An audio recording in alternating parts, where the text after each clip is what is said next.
And welcome to the 12 Horseshoe podcast presented by Proven Italian Eatery, Moonachie, New Jersey. Jack Rizzo, Elijah Wantrup here. Welcome to our Week 13 recap and Week 14 picks. Hope everyone is having a great day as we are in December already. And Jack, how are we doing today? Well, I think Joe Buck knows we're in December because, he does his famous line at the beginning of Monday Night Football. It's December. That's how he says it. But anyways, doing good, Eli. Obviously, it certainly is a winter wonderland outside. Okay, the snow is not falling yet, but temperatures are in the 20s, 30s, sometimes even the 10s at night. Note yesterday he quoted that it was warm. It was wonderful last night. It was freezing. Whatever you say, Divine. Eli. But either way, doing good, Eli, on this Tuesday night. And we are entering a pretty big stage, Eli, in the NFL season, and I'm excited to break it down. All right, let's get into it right away. And we're going to start off with the Black Friday recap. We talked about all the Thanksgiving games. We're going to start off with the Black Friday recap. But before we get to that, I went 14-2 on picks this week. Jack went 13-3, and we both went 2-1 on LSU. That's probably the best dual performance that we've had on a show and probably show history combined. Right. I mean, 27-5 is pretty good. So well done with that, Eli. I believe you had the most wins ever in a week, period. 14. I don't think we've ever had 14. Yeah, I don't know. Good job on that. Wow, Eli's on the right side of my screen. It's always been like that. That's new. Yeah, it's always been like that, Jason. It's always been like that. Oh, whatever. Does it make you feel better? Do you want me to switch the screens around? Is that maybe? Well, actually, he might be true. It might be true because you came to the studio. Is that better? Yeah, is that better, Jason? Are you happy now? Rude. We're happy to call people out. All right, well, call people out. Absolutely, go Games. We're gonna go ahead and start off with the Black Friday game. We talked about all the Thanksgiving games, but once again, the Kansas City Chiefs win by the referees. Final score of that game was 19-17. The Chiefs get the victory over the Raiders. And not much more to say, but the Chiefs get lucky every single time, and it came down to a ref call and a fumble. I don't think, Eli, that the refs cost the Chiefs that game. I think it was the right call. It was a legal motion. That's what happens when it comes down to a ref call. That's my point, though. It does, Eli, but all right, so you forgot to mention the Kansas City Chiefs are in the playoffs with this victory. They were the first team to clinch. By the way, 4 teams were eliminated this week from the playoff contention. The New York Giants, the Jacksonville Jaguars, the Las Vegas Raiders, and I forgot the 4th team. Let me see. Raiders, Patriots, Jaguars. Patriots, that's it. Patriots. Yep, Patriots were eliminated. The Colts eliminated them. But either way, Eli, we can talk about the game, Eli, but I want to talk about one person in particular. Brock Bowers, the rookie tight end. Yep. Eli, he should be the offensive rookie of the year. I don't care what anyone says. Forget all the quarterbacks. Seriously, forget all of them. Brock Bowers is in the top 5 in the NFL right now in receiving yards. Not for rookies, not for tight ends. Top 5 in the NFL, period, in receiving yards. And on a 2-10 team, it's remarkable that he's putting up these kinds of numbers, Eli, in his rookie season. I wanted him on the Colts so bad, but he's killing it in Vegas, and he should be the offensive rookie of the year for 2024. Do we have a comment? I believe there's a couple comments if you want to get to those. I don't. Yep, I got it. So George Sewell, thank you for joining. Hello, gentlemen. Hi, George. And then Raiders shot themselves in the foot. Yes, they did. But that's pretty much what they've done all season. So are we really surprised it's the Raiders? No. That's kind of what they do. Yeah, and a game that I went to, and George went to, and we all went to, except Jack. Except me. Yeah, we all went to go see the Seattle Seahawks take on the New York Jets in a really weird, crazy game. Is that the best way to put it? Because that Seattle special teams was absolutely atrocious. They should have lost the game right from the start. However, they end up winning that game in epic fashion. 26-21, the final. I had the lock of the week correct. Jack had the Chiefs lock of the week correct as well. But yeah, it was a really surprising. Honestly, the Jets, they made the Jets look like a decent team for the first half. I want to specify that. First half to make them look like a decent team. Now, the Seattle playoff team, are they going to go far? Well, it all depends on what happens next week versus Arizona and what happens against the Packers. These are 2 teams. Well, Arizona's number 1 fighting for the division, and also Packers are fighting for, to get in the playoffs and to stay the best team. So really, it does come down to these upcoming games and stuff. So it's going to be really crucial to see what Seattle does. It's a rough schedule ahead, but hopefully they can get some victories. And it was a crazy week. I'm shocked that we won this one, to be honest. What a weird game. You said it perfectly, Eli. I still don't even really know what to think about this game. I couldn't believe this game actually happened in the NFL season, Eli. Let's just hope that the Seattle Seahawks do not put Laviska Shenault out on special teams to return kicks next week. But what a game this was. The turning point of this game, Eli, was the pick six by Leonard Williams. That was the turning point of this game. Yes, it was. That brought Seattle back in it. And how about Leonard Williams, the former Jet, getting a long pick six against his old team, also a former Giant as well. So MetLife Stadium pretty familiar to him. But Eli, I'll give a lot of credit to Geno Smith in this one. He stayed calm and delivered a great performance to allow Seattle to get the win. Another touchdown for Zach Charbonnet. Do you have an update on DK Metcalf, Eli? I know he had an injury. He did return to the game on whatever Sunday. He did return to the game, and he seemed like he is good to go and healthy. So that's the bottom line. He did return to finish the game out, so it wasn't as bad as we thought. I thought it would be worse, considering what happened, how long he was down for. But luckily, he did return to the game, so that was good news for the Seattle Seahawks. Well, Eli, let me just say real quick before we move on. The next two games for Seattle, these next two games against Arizona and Green Bay, it has to be winnable games. It's going to determine how their season's going to go. Correct. If they win these games, not only are they pretty much guaranteed to win the NFC West, but they could be a really dangerous team in the playoffs as a 3 seed. They can even be they could probably be the 3 seed. Like the NFC South winner will probably go either 8-9 or 9-8. So Seattle really has an opportunity to get to the 3 seed and potentially get an extra playoff game depending on how the wild card weekend plays out. But if Seattle loses to Arizona, then they're out of first place. And then that Green Bay game is much more of a must-win situation, Eli. So Seattle's got to play their best football over the next 2 weeks. Well, the good news is Seattle will be home for that Packers game, and they will be home for that Vikings game. The Cardinals game is going to be in Arizona, and then they finish off in Los Angeles for the final game of the season. And they also have a game against the Bears. Right, and they also have the game at the Bears, which it's not bad of a schedule. It's just it's a really tough schedule is where I meant to put it. Very tough schedule, so really they need to win these games. And for the New York Jets, Jets, just end the season. Yeah, what a disaster. Another losing season, Eli. And who called it, Jack?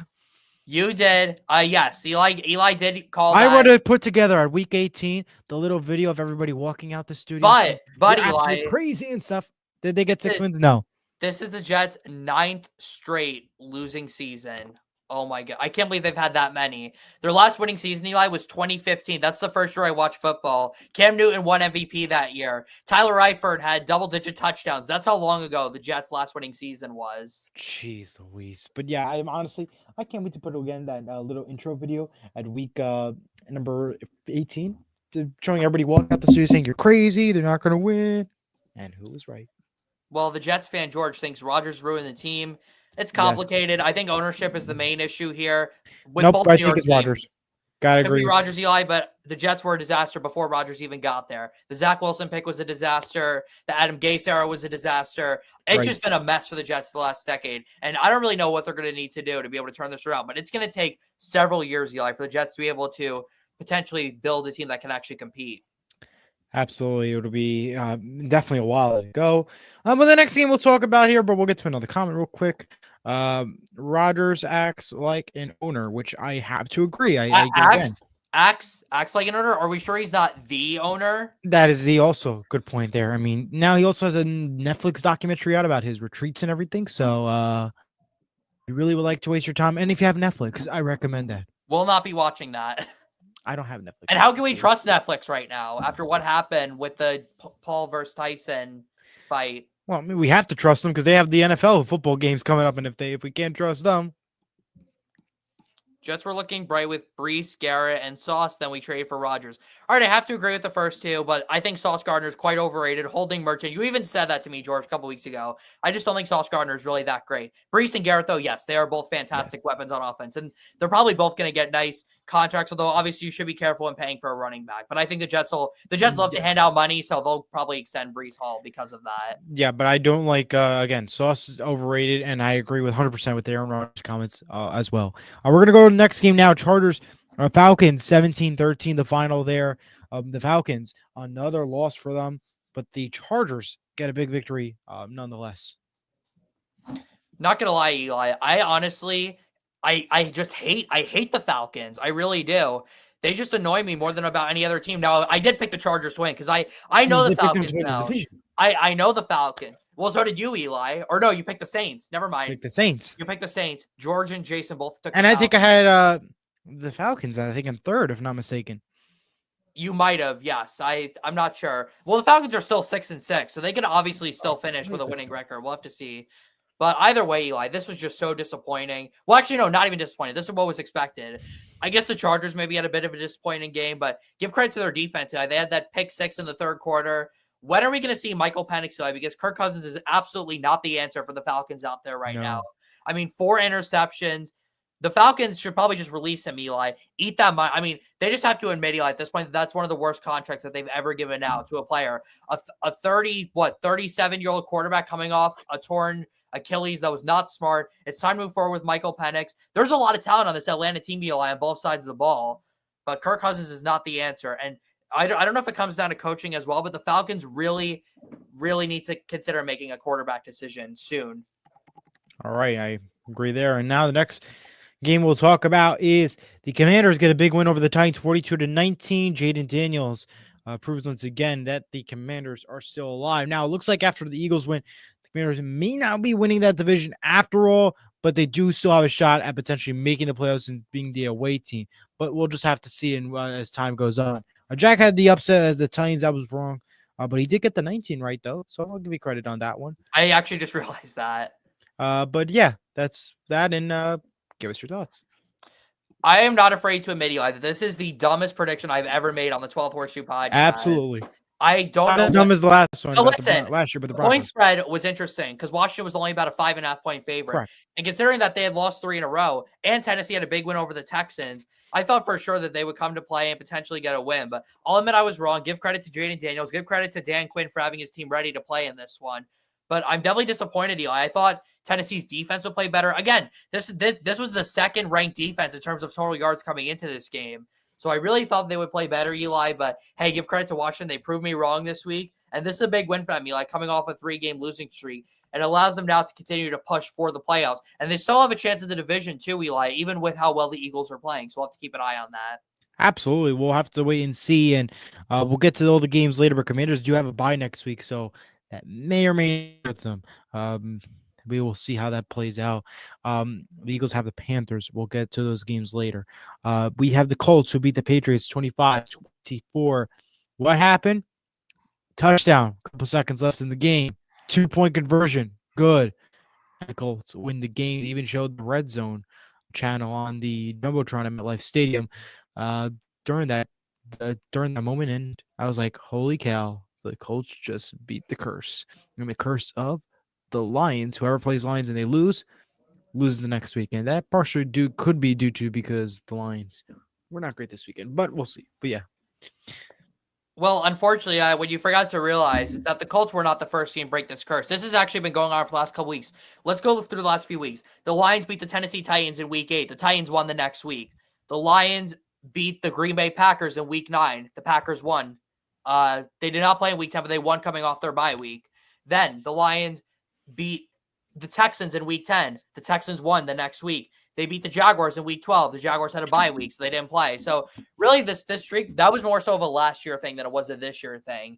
So the Colts continued the streak more so than broke it. But great game, Eli. Anthony Richardson really clutched up at the end. Still has a lot to work on, but to be fair, the Colts just don't really have many great pass catchers surrounding him. So they need to work on that, and the defense is not very good. I don't really know where this Colts team is going to go, Eli. Like, we're 6-7, we're in the playoff race, but I don't really think we're a playoff team here in 2024. We just don't exactly have the depth on our roster, and I don't really know if we have the talent either. I don't really know if we have the it factor on our team that some of the other teams in the AFC do, but it's a great win, Eli. I was actually pretty close to the score, just a couple points off. Yeah. And I will say, what a gutsy move by Shane Steichen to go for 2 points there at the end. Go for the win. I said before the drive, I hope they go for 2 if they score a touchdown. That's exactly what they did. And he had a great play call, and I'm really happy that the Colts won, Eli. They're still in the playoff race. There's still a lot of work to be done, and it's a great time for the Colts to be coming up on their bye week. Absolutely. A good time for them. And now we're going to go to the next game now. The Texans defeat the Jaguars 23-20 again. This Texans team, they love to win these games, but keep it close. And they did that once again with the Jacksonville Jaguars. Now, I don't have too much to say because, again, I was at the Jets Seahawks game, so I was focused on that game more than this. But go ahead, Jack. What are your thoughts? Well, Eli, I just don't really think this is a very good Houston Texans team. They just have not played well this year, Eli.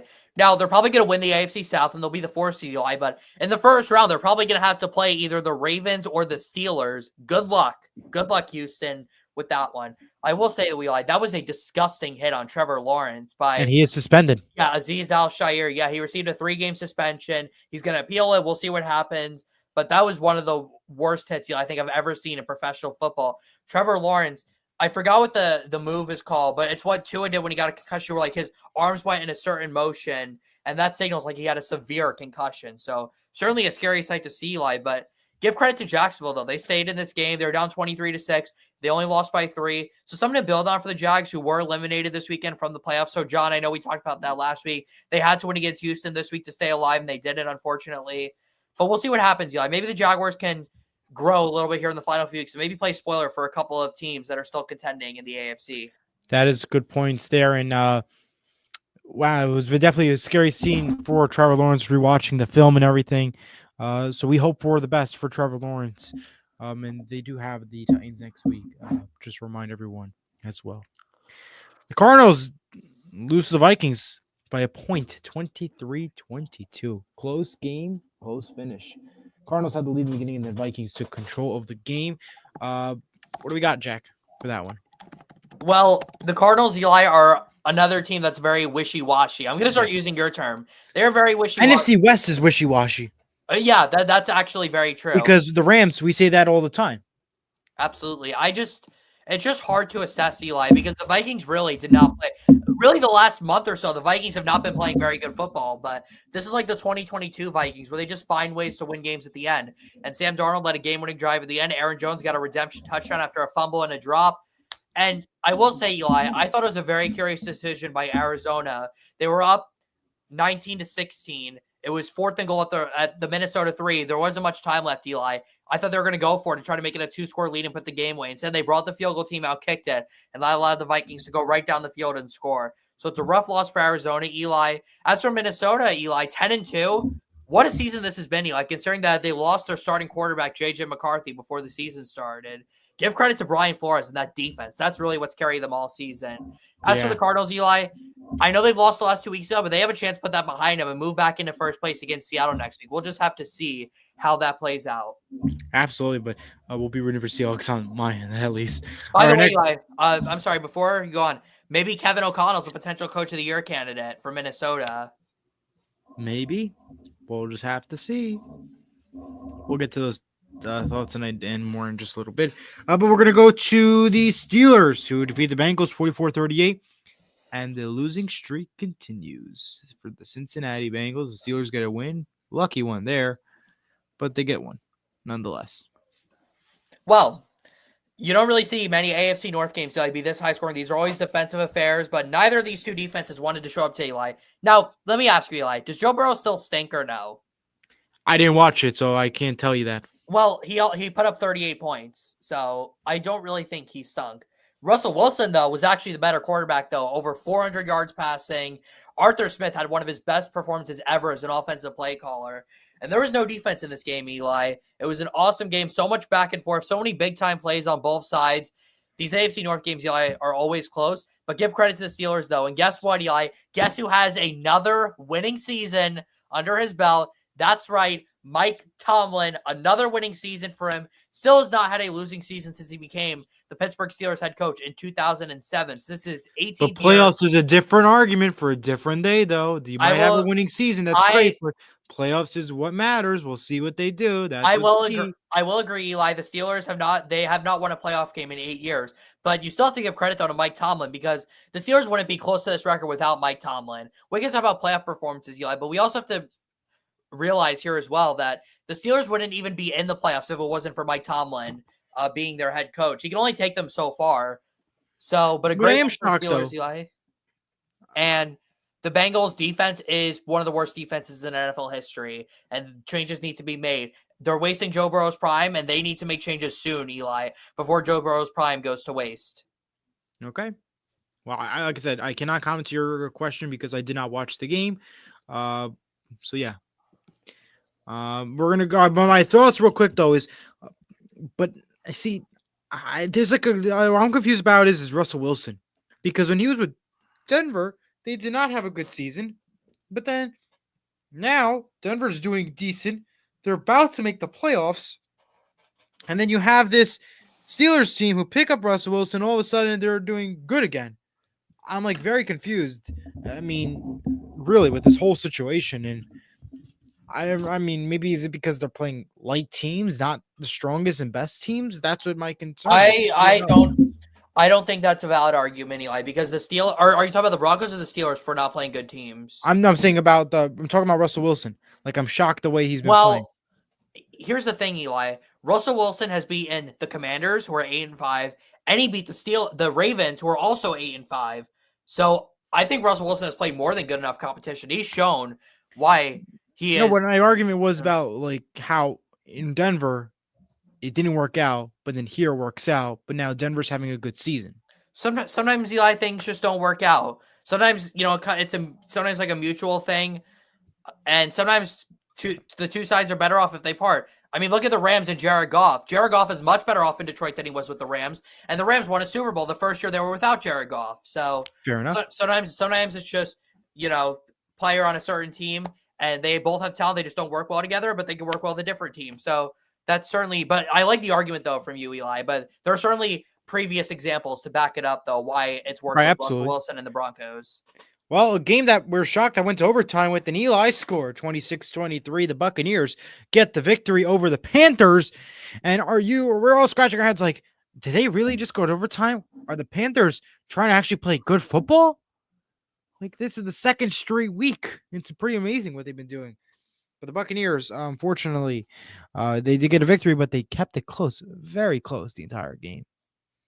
Well, Eli, this was probably the best game of the week, if I'm being honest here. Yeah. No, the Monday night game was better. I'm sorry. I kind of forgot about that. But in terms of the Sunday slate, the Sunday slate, that was the best game. How about Bryce Young leading that drive at the end with a go-ahead touchdown, and then got the Panthers in field goal range, but they lost the fumble.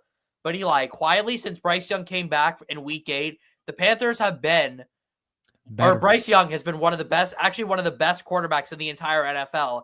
He looks so confident out there. This is so different, Eli, from the Bryce Young we saw before the benching. And we're seeing a similar situation play out with Anthony Richardson in Indianapolis. Maybe benching your young quarterbacks isn't a bad strategy after all. It allows them to learn a little bit from the veteran that took over for them and just practice, get better. They need to win games, though. They're cutting it close, great. They're playing better football, great, but they're not winning games. Well, it's not Bryce Young's fault. Bryce Young isn't the one who lost that fumble, and he's not the one who defense let the Bucs get in field goal range with only 30 seconds left. That's fair enough, too. The Panthers' goal was never to make the playoffs this season, Eli. Their goal was to get Bryce Young developing, and they've done that. So it's already been a successful season for Carolina. And we'll have to see how it plays out, Eli. But as for Tampa Bay, what a comeback for them. Not comeback this game, but like a comeback for the season. They were several games behind Atlanta a few weeks ago, and now they're tied for first place. Now, Atlanta does have the tiebreaker because they swept them, but I feel very confident, Eli, in saying that the Bucs are going to win this division. I just love the way they're playing. I love Baker Mayfield. I love the rest of that team. I think the Bucs are going to make a good run here to the playoffs in the last month of the season. All right. Well, the next game, the Rams defeated the Saints 21-14 here. Jack got the pick wrong. I got it right. But this is the wishy-washy team, as we mentioned. We get 1 week they'll win the Rams, 1 week they'll lose. 1 week the Saints do good, 1 week they'll do bad. And Rams hold the defense together, and they win that game. Yeah, I don't really have much to say about this. It was a pretty standard game overall. But good job by Matthew Stafford and the Rams getting a bounce-back game. This was a much-needed performance from the Rams' defense, which had really struggled over the last month. So, big win for the Rams. As for the Saints, Eli, not really going anywhere this year. Very old team. They gotta cut some cap in the offseason, maybe trade some of their veterans, and cut some of their more expensive ones as well. But the Rams, Eli, for now, are still alive in the NFC playoff race. The Ravens lose the Eagles 24-19, which should have been a better game. Did not exactly appeal to that towards the end, but the Eagles did get the victory. Yeah, Eli. Honestly, Eli, there's not many more teams in the NFL that infuriate me more than the Baltimore Ravens do. Because honestly, Eli, call me crazy. The Ravens are a wishy-washy team, just like the rest of the Yeah, league. Because they lose all these random games. They lost to the Browns. They lost to the Raiders. They had a horrible performance against the Steelers and another horrible performance against the Eagles, Eli. I don't know what happened, Eli. The Ravens were up 9-0. It looked like they were going to control this game, and the offense just completely flattered, Eli, and the Eagles were able to take advantage of that. How about the Eagles defense on Sunday? What an impressive performance they had.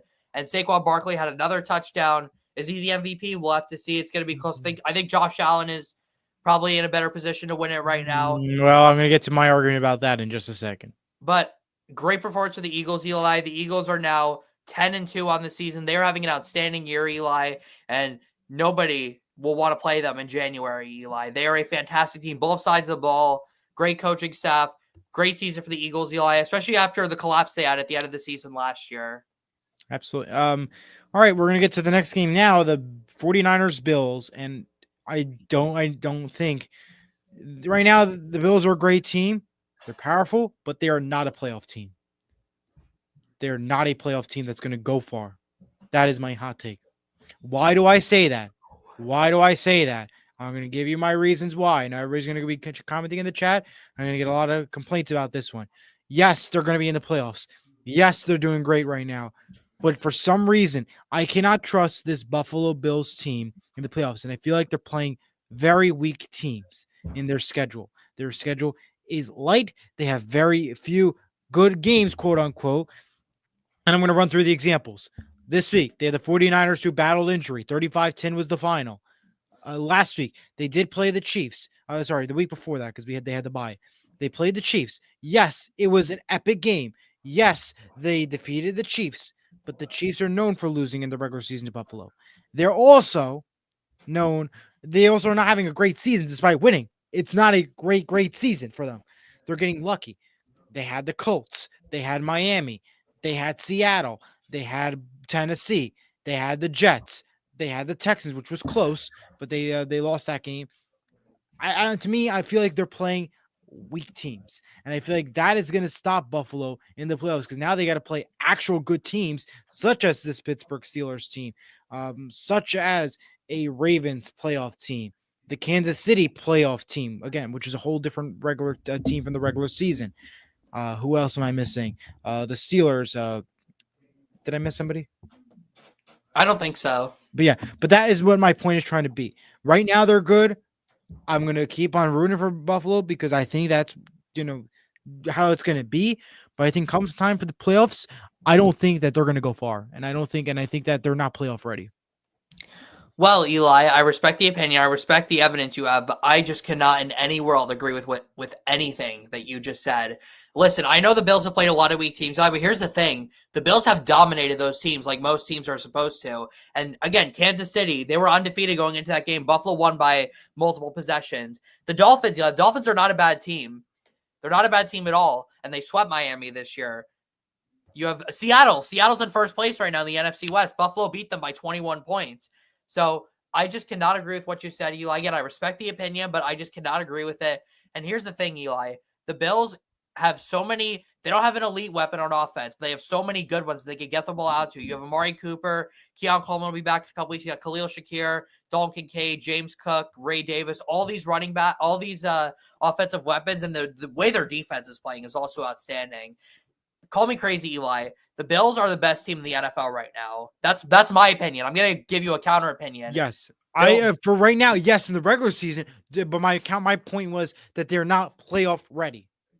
They're not playoff ready. Well, to be fair, Eli, I don't think the Chiefs are playoff ready either, and I don't think the Lions are playoff ready either. I agree about the Lions part. The Chiefs, they're just gonna find a way to win, though. That's the thing.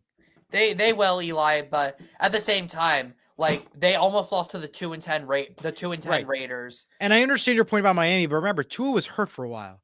So Miami, but Tua started though both games Buffalo played in. That is correct. But also, want to point out Seattle is an NFC team. That's not a opponent that they're going to be seeing anytime soon in the playoffs. But it was in Seattle though. It was up in Seattle. That is a fair point as well. But Buffalo was, decent at the time. Again, my point was regular season The Buffalo Bills are great, but I worry about them, and I don't think that they are going to go far in the postseason. I just think that they're not ready. I think that's fair, Eli, but they're probably going to have home field advantage. Now, Eli, here's the Yes, thing. that is If true. Buffalo stays in first and Kansas City stays in second, or if Kansas City stays in first, Buffalo second, which I think is what's going to happen, Which is possible. they will not have to face each other until the AFC Championship game. So Right. I don't see Buffalo losing to any teams in the AFC except for Kansas City. I don't see them losing to Pittsburgh. I don't see them Really? losing to Baltimore. I don't see them losing to Houston. I don't see them losing to the Chargers, especially if they're in Buffalo, because Buffalo will likely have home field advantage throughout the whole playoffs, with the exception of Kansas City. Kansas City is a whole different argument. We can argue that another day, but unless Buffalo plays Kansas City, Eli, I think Buffalo beats every single team, not just in the AFC, but in the entire NFL in the playoffs. All right. From the AFC wildcard to the Super Bowl. Everybody except for Kansas City, because I'm too unsure about that. So I respect the opinion, Eli, but respectfully, I'm going to disagree with you. All right. We Well, have we'll to move on see. to our next game. Yes, we do. Take note, Jason. I didn't say it this time. I didn't say it. Take note, Jason. Okay. Broncos defeated the Browns 41-32 in a big game there. Jack got the survivor right. And go ahead. What a game this was, Eli. Jameis Winston had the most Jameis Winston performance of all time, 400 yards, 4 touchdowns, but also 2 pick sixes. And the Broncos, Eli, had a huge win that allowed them to make their playoff push. They head into their bye week now. They play the Colts coming out of it. Now, Eli, Denver does not have an easy schedule coming out of the bye. They still have the Colts. They still have the Chargers. They still have the Chiefs. I believe they also have Miami, although correct me if I'm wrong about that one. So Denver has a lot of tough games, Eli. This is a good time for them to have their bye week. Make sure they are fully ready for these games, Eli. But with a Hall of Fame coach in Sean Payton and a promising rookie in Bo Nix, the Broncos have a chance to go decently far in the playoffs, Eli. This is an awesome football team. And give credit to the Browns, even though they're 3-9, they battle every single week, and you gotta have a lot of respect for Jameis Winston. All right. Well, now it's time for the Week 14 picks. We have no Friday show this week, and we turn it over to you. Thank you very much, Eli. Week 14 of the 2024 NFL season, second Sunday of December. We'll start off with the bye week. 6 teams are on bye this week. That's tied for week 12 for the most bye week teams of any week in the season. The Ravens, Broncos, Texans, Colts, Patriots, and Commanders are all on bye weeks this week as we head toward the final stretch of the season. Let's start off, Eli, with a massive Thursday night football game exclusively on Prime Video. Packers at Lions, NFC North showdown. Detroit is favored by 3.5 here, Eli. These two teams played 5 weeks back in week 9. The Lions won by 10. Now, here's the thing, Eli. The Lions have struggled a little bit the last couple weeks. They didn't play their best game against the Colts, and they nearly lost to the Bears, Eli. And the last time the Lions played the Packers on Thursday Night Football at Ford Field in Detroit, excluding Thanksgiving, Aaron Rodgers had that miracle Hail Mary pass to Richard Rodgers in the end zone to win the game, Eli. I'm not saying that's going to happen again, but what I am saying, Eli, is that this Packers team is a much improved team from that team 5 weeks ago. Jordan Love is fully healthy. Josh Jacobs is having an outstanding season. And that Packers defense is one of the best in the NFL, Eli. So we're going to start this off hot for my upset pick of the week. Give me the Green Bay Packers on the road to knock off the Detroit Lions 21-20. I think Jordan Love gets it done on the road, and the Packers get a huge win, not only for their playoff push, Eli, but potentially to get back in the race for the NFC North. Because remember, Eli, the Lions after this game, they have the Bills, they still have the Bears, and the Vikings, which are not easy games, Eli. So, no. And they have San Francisco. So there's still time, Eli, for Green Bay to make up ground. It starts this week with an upset win in Detroit over the Lions. Bold pick. And you know what? It's not my upset, but I agree. I'm taking the Packers. The reason why I'm taking the Packers is because the Lions really kept it close last week. They probably would have lost it if in reality if it wasn't for the coaching from the Bears. And this Packers team is decent right now. Right now. Keyword right now. We'll see about that next week when they take on Seattle. But yeah, give me the Packers in the Eli special 26-23. I like it, Eli. I'm so glad that you agree with me there. Let's get to our Sunday slate, Eli. Starting off with the 1 p.m. window. We'll start off on Fox, Eli. The Kirk Cousins revenge game. The Falcons heading up to Minnesota to take on the Vikings. Minnesota favored by 4.5, Eli. Will Kirk Cousins get his revenge over the Vikings? No, he will not. The Vikings will win 20-16 on the back of their defense like it is usually every week. So give me the Vikings over the Falcons. It's going to be the Vikings for me, 22-18. I like it, Eli. Let's go next to the Raiders at the Buccaneers, 1 p.m. on CBS.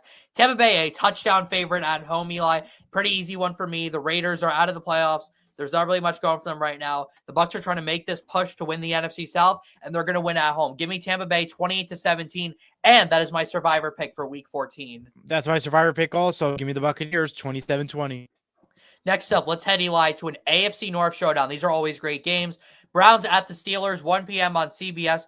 Pittsburgh is favored by 6.5 here in this one, Eli. These two teams played very short time ago, just 2 weeks ago. The Browns pulled the upset off, Eli. Will it happen again? Not in Pittsburgh. I don't buy it. Give me the Steelers 17-13. I think their defense bounces back after that performance last week. Actually, both defenses are looking to bounce back, but I think the Steelers overall, with Jameis Winston's high turnover potential, I think the Steelers get it done at home and get to 10 wins on the season. So give me the Pittsburgh Steelers. There is a lot of hype for this Pittsburgh Steelers team. Too much hype. And this Browns team is a wishy-washy team when they play opponents in their division, the AFC North. For those reasons, for my upset pick of the week, give me the Cleveland Browns 24-21. I like that upset pick, Eli. I don't agree with you, but that's a really great upset pick, I think, for you. Next up, we have an AFC South matchup. Jaguars taking on the Titans, 1 p.m. on CBS. No playoff implications here, Eli. Jaguars have already been eliminated. Tennessee will probably be eliminated within the next week or two. But I think the Titans are overall the stronger team here, Eli. So I'm going to take Tennessee to win 16-13. Titans, by the way, 4.5-point favorites at home. I am taking the Titans here 23-17. All right, next up, let's go to the Panthers at Eagles, 1 p.m. on Fox. Of course, Carolina's been playing much better, Eli, but the Eagles still nearly a 2-touchdown favorite. So the better's not being favorable to Carolina, but I understand, Eli. The Eagles are playing like the Eagles, in my opinion, right now are the best team in the NFC. And I think they're going to win here at home pretty easily. No disrespect to Carolina, but the Eagles are just too good right now. They have too much firepower. Eagles win this one 30-14 at home. Lock of the week for me, Eagles 32-19. Oh, that actually is my lock of the week. I forgot to mention that. So Eli and I agree on our lock and our survivor pick of the week. Next up, let's go down to South Florida for the Jets at Dolphins, 1 p.m. on CBS. Miami favored by 6.5, Eli. The Jets have another losing season, as we just mentioned. And guess what, Eli? This game is in sunny Miami, so we know the Dolphins are going to win. Miami will win 27-13 in this one. It's going to be Miami for me, 28-24. Cannot trust the Jets anymore. Next up, Eli, we have the Saints taking on the Giants, 1 p.m. on Fox. Again, not really many playoff implications here. The Saints basically have a 0% chance. They still technically have a chance, but I don't expect them to get in. The Giants are eliminated already, Eli. Saints are favored by 4. They're the stronger team here, Eli. Saints win 23-17. It'll be close, but I've got the Saints here. I think they're overall the stronger team. It's going to be a close one, but I agree with you. Saints are the stronger team, 20-18. That is it for the 1 p.m. window. Let's go to the 4 p.m. window, Eli. Starting off with 4:05 on CBS, a rematch from 2 weeks ago. Seahawks at Cardinals. For the second time this season, Eli, these two teams will be battling it out against each other for first place in the NFC West, Eli.